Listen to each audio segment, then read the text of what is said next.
Welcome, friends. This is Red Eyes Radio. Good to have you all, regular and new listeners, with us. My name is Henrik Palmgren, and we are coming to you from Göteborg in Sweden.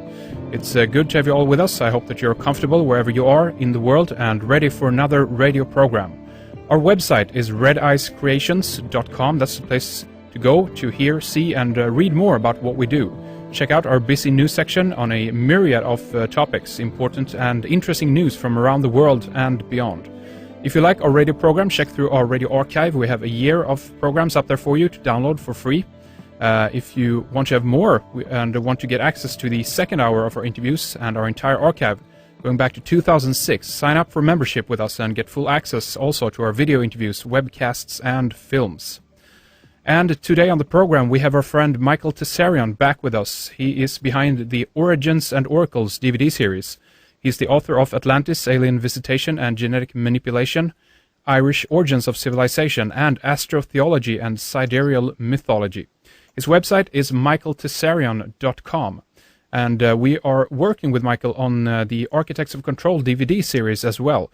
We've released Program 1 already, and we are currently working on the second one right now. If you want to see it online, it's available in our member section. If you want to get a copy of the first DVD, simply go to Architects of Control for much more information. But here today we are going to talk about conspiracy and psychology with Michael. We are primarily going to focus on man and his psychic epidemics. We're going to talk about the roots of tyranny, and we're also going to comment on The Fall of Republic, Alex Jones' latest film, from this perspective, and tie this into how we look at problems and how we look at solutions as well. So this is going to be a good show. Sit back, and I hope you enjoy it as well. So with that, welcome back, Michael. Nice to have you back on the show again. Oh, thanks for the invitation, Henrik. It's always a pleasure. It's going to be really interesting tying all these threads together with you here today. And I think, as we usually do when we have you on the program, we can read actually an opening quote to kind of set the frame of the program. It's from Carl Gustav Jung. And he says, "We have lost our superstitious fear of evil spirits and things that go bump in the night, but instead are seized with the terror of people who, possessed by demons, perpetrate the frightful deeds of darkness. That the doers of such deeds think of themselves not as possessed, but as supermen, does not alter the fact of their possession." And Michael, what about if we talk about the idea of the roots of tyranny, to begin with that idea?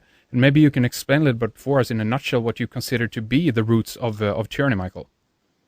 Well, basically, tyrants of every description arise in the world not by sending out troops, to put people in chains, especially not in the modern age. The whole existence of any kind of tyranny or colonialization is a sort of a relationship. And the way I look at the world dilemma or any sort of existential problem, whether or not it's on a personal, individual level or on a social level, is to start asking why it is that man brings that particular scenario into being. And of course, that is a psychological profile and perspective as opposed to, say, a social or economic or political, perspective. Because civilizations are born out of consciousness. They are designed and lived in by human beings. And the human being is, he's made of consciousness. He has consciousness. And therefore, if that consciousness happens to be unworked, untidy, toxic, or dysfunctional in any way, then obviously it's a no-brainer that the republic that we find outside will also then be a reflection of that inner existential chaos. And therefore, to imagine that we can then run into that realm like the Keystone Cops or the Three Stooges and try to rearrange the furniture on the Titanic as if we're going to fix anything is tantamount to insanity.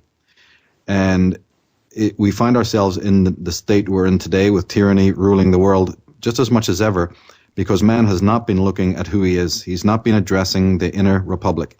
He has totally avoided this. I've often said he leaves consciousness at the door.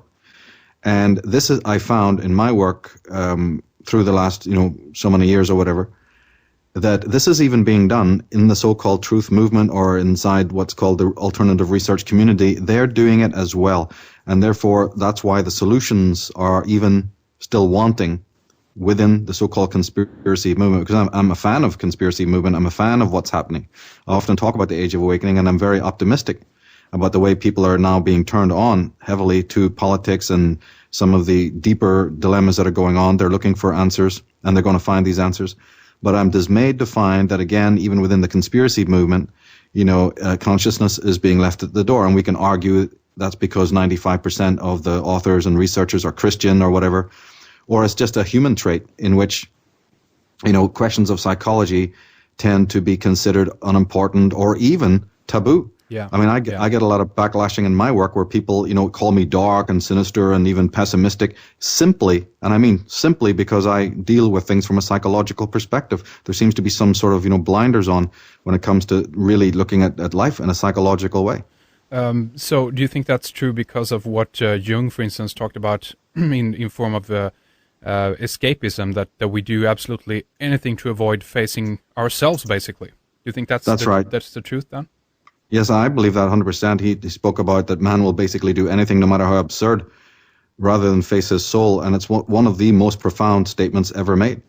It really is. And the comments that he made, you see, are picked up by people like T.S. Eliot, the great poet, who said that mankind really can't bear too much reality.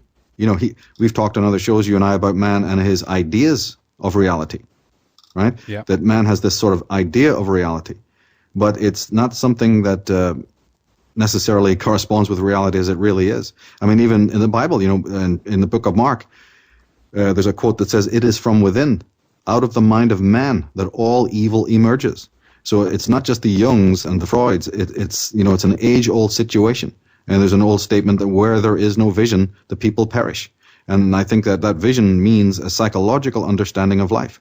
And unfortunately, you can go back to, like I said, the Bible, you can go back to Jung, you can even go back to Pythagoras, who, was adamant that the problems that arise in society, in fact, he said that you better know that it is self-chosen, the woes and the problems and dilemmas that come upon men. It's basically a self-chosen process. Now, my work is to try and show how man would do that, because of course consciously everybody's going to go, you must be crazy, we're all out there looking for freedom, justice and truth. Yeah. Man wants to live in harmony and peace. And what are you talking about? It's them over there, it's the Jews, it's the Jesuits, it's the Illuminati, it's some big monstrosity over there. And of course I'm not denying that exists, but that epidemic that exists within the psyche of the leaders has a trickle down effect. They want their poison, their particular dementia, to infect the rest of the world. We've gone into reasons why that is in other works. And also they seek avidly to help their slave, to make their slave identify with them. And this is, again, another important dynamic to look at, is the whole question of identification. So my work is to try and point out what are these hidden, obscure connections that allow this particular dance macabre between the external tyrants who are, you can take a Polaroid of them, they're the psychopaths, there they are. But what it is in man, I refuse, like Jung, to accept that man is just a passive actor in this particular drama. He's not. I want to talk more about identification a little bit later as well, but basically what you're saying is that the republic is falling because the inner republic is falling in one way. And I want to ask you as well about, in terms of psychologists and so forth, because this has been on the wall a little bit a while ago in terms of the alternative press and all this, that basically psychologists say that conspiracy theories are nuts, and they claim that they have their answers because of this. So many people in the conspiracy movement, in one sense understandably so if they don't know anything more, kind of frown on psychology as a whole topic. So how do we bridge these two fields, so to speak? Because it looks like one doesn't want to look at the other, if you follow my train of thought. Oh, it's inevitable, and I'm pretty much sick of it now, because I think that the work that we're doing with Architects of Control is actually one of the first ever projects, at least in a very deep way, to join these two fields up together. Psychologists always have a knee-jerk reaction to conspiracy. They